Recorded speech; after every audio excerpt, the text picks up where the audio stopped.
কেমন আছেন? আশা করি আপনারা সবাই ভালো আছেন। আর টাইটেল দেখে তো বুঝেই গেছেন যে আজকে টপিকসটা কী থাকছে, এনগেজমেন্ট কীভাবে বাড়াতে হয় ফেসবুকে। আর ভিডিওটা অবশ্যই শেষ পর্যন্ত দেখবেন, খুবই ইন্টারেস্টিং হবে। চলুন তাহলে কথা না বাড়িয়ে ভিডিওটা স্টার্ট করি এখান থেকে। অনেকে আমাকে প্রশ্ন করছে যে এনগেজমেন্ট কীভাবে বাড়াতে হয়, এবং ফেসবুকে যে দীর্ঘদিন ধরে কাজ করছে কিন্তু আমরা কোনো ফলাফল পাচ্ছি না। এবার ফলাফল পাচ্ছে না, সেটা কিন্তু ফেসবুকের কোনো দোষ না, বা আপনারও কোনো দোষ না, বলা যেতে পারে আপনারই দোষ আছে। কারণ এইখানটা আপনাকে যদি সঠিকভাবে যদি কাজ করতে হয়, তাহলে কটা টিপস আমি এখানে বলবো, এবং সেই টিপসটা আপনাকে গুরুত্ব সহকারে শুনতে হবে। তাহলে কিন্তু আপনি ফেসবুকে কিন্তু সফলতা অবশ্যই পাবেন। এনগেজমেন্ট যে সমস্যাটা, অনেকে বলে যে সব কিছু লাল হয়ে যায়, কিন্তু এনগেজমেন্টটা যদি আপে থাকে, অর্থাৎ যদি সবুজ কালার থাকে, তাহলে কিন্তু আমাদের প্রোফাইলটা বা পেজটা কিন্তু খুবই হেলদি থাকে। হ্যাঁ, এটা সঠিক কথা। কারণ আপনার এনগেজমেন্ট যত বাড়বে ততই কিন্তু আপনার ওয়াচ টাইমটা বাড়বে, এবং আপনার ভিডিওর কন্টেন্ট দেখে লোকে এনগেজ হবে, এবং আপনার সমস্ত যতগুলো টুলস আছে, অ্যাডস অন রিলস থেকে শুরু করে ইনস্টিমেট যতগুলো টুলস আছে, সমস্ত টুলস যদি আপনি না পেয়ে থাকেন, সেগুলো কিন্তু পাওয়ার সম্ভাবনাটা বেশি থাকে। এই নিয়ে আজকে আমি আলোচনা করব, এবং ভিডিওটা অবশ্যই শেষ পর্যন্ত দেখবেন, এবং আমার পেজটা অবশ্যই ফলো দিয়ে রাখবেন যদি নতুন হয়ে থাকেন, এবং শেয়ার অবশ্যই করবেন। আর যেই কথাটা আমি আজকে বলার চেষ্টা করব এই ভিডিওর মারফত, সেটা হলো আপনার পেজ বা এনগেজমেন্ট, এটা খুব একটা ভাইটাল রোল প্লে করে। কেন অনেকে বোঝে না বলে ভুলভাল এইখানটা কাজ করে। অনেকে বলে অনেক রকম ট্রিক্স আছে, কিন্তু এখানটা কোনো ট্রিক্সের কথা বলবো না। এখানটা সাধারণত কোনো ট্রিক্স হয় না, এটা পুরোপুরি আপনার নিজস্ব স্কিল, অর্থাৎ নিজস্ব যেভাবে আপলোড করছেন ভিডিও, সে ফটো হতে পারে, ভিডিও হতে পারে, রিলস হতে পারে, সমস্ত কিছু আপলোডের উপর ভিত্তি করে এখানে এনগেজমেন্টটা নির্ভর করে। এই জন্য একটা কথাই বলবো যে আপনাকে নিয়মিত কিন্তু ভিডিও আপলোড করে যেতে হবে। মোটামুটিভাবে এই নিয়মে একটা লং ফরম্যাটে ভিডিও নিয়ে আসবো। সেটা হলো আপনি যদি ভিডিও আপলোড করেন, মোটামুটি এইখানটা রেজলিউশন আপনাকে 720 পিক্সেল, অর্থাৎ 720 পিক্সেল কিন্তু আপনাকে রাখতে হবে। কারণ এই পিক্সেলে যদি আপনি রাখেন, তাহলে কিন্তু আপনার ভিডিওটা কিন্তু ফেসবুক গ্রান্ট করবে। কারণ পিকচার কোয়ালিটি যত হাই হবে, লোকে এনগেজমেন্টটাও তত বাড়বে। আর এনগেজমেন্ট বাড়াতে এইটা হচ্ছে প্রথম ধাপ।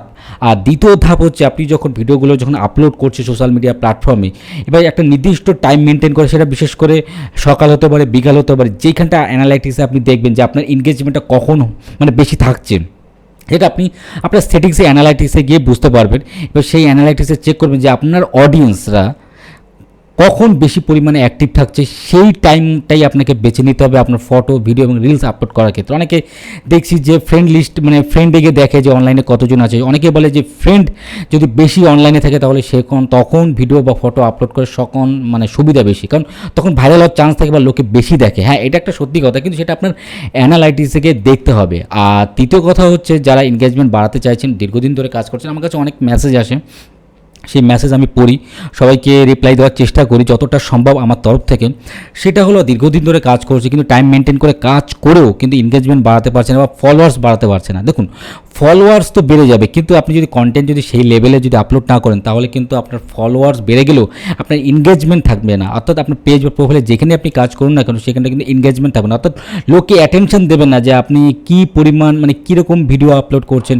সেই জন্য আপনাকে বলবো যে কন্টেন্ট, অর্থাৎ ট্রেন্ডিং টপিক্সের উপর আপনাকে ভিডিও আপলোড করতে হবে। ট্রেন্ডিং টপিক্সের উপর ভিডিও আপলোড করলে লোকে অবশ্যই আপনার ভিডিওগুলো বেশি বেশি করে দেখবে। এটা কিন্তু মাথায় রেখে আপনাকে কাজ করতে হবে, কারণ এই জিনিসটা অনেকে ভুল করে বলে। এই জন্য আমি সবসময় বলি, যারা প্রথমে ফেসবুক পেজ একটা ওপেন করছে প্রোফাইলে আন্ডারে, তাদের দেখে নিতে হবে যে অন্য লোকের ভিডিও, কারা কেমন ভিডিও আপলোড করছে, কোন টপিক্সের উপর ভিডিও আপলোড করছে। সেই টপিক্সের উপর যদি আপনি ভিডিও আপলোড করতে পারেন, তাহলে সেই ট্রেন্ডিং টপিক্সের উপর ভিডিও যদি আপলোড করতে পারেন হাই রেজলিউশনে, তাহলে কিন্তু আপনার ভিডিও কিন্তু ভাইরালে যাওয়ার চান্সটা সব থেকে বেশি থাকে। এটা অনেকে বোঝে না বলে ভাবে যে হয়তো কোনো সেটিংস আছে বা কোনো কিছু করলে হয়তো ভিডিও এখানটা ভাইরাল হয়ে যাবে, কিন্তু তা নয়। এখানটা পুরোপুরি কোনো ট্রিক্সের বিষয় না, এখানটা পুরোপুরি আপনার নিজস্ব স্কিল আপলোডের উপর এইখানটা নির্ভর করে, এবং সেটা হচ্ছে টাইম মেনটেন করে আপনাকে ভিডিও আপলোড করতে হবে। এবং রিলস আপলোডের ক্ষেত্রে সেটা হলো মিনিমাম 6 সেকেন্ডের উপর যেসব রিলসগুলো হয়, সেগুলো বেশি ভাইরাল হয়। এবং সেই জন্য চিন্তা করে কাজ করতে হবে যে আপনার 6 সেকেন্ডের মধ্যে এমন কিছু টপিক্স রিলস ভিডিও আপলোড করতে হবে, সেই ভিডিও আপলোড করলে যে আপনার ভিডিওটা ভাইরাল হবে এবং লোকে অ্যাটেনশন দেবে। এই কথাটা মাথায় রেখে আপনাকে কিন্তু রিলস ভিডিও আপলোড করতে হবে। কিন্তু অনেকে সেটিংসের কথা বলে, কিন্তু আমি এখানে কোনো সেটিংসের কথা বলবো না। আর যদি সেটিংসের কথা বলি, সেটা এই ভিডিওতে আমি বলবো না।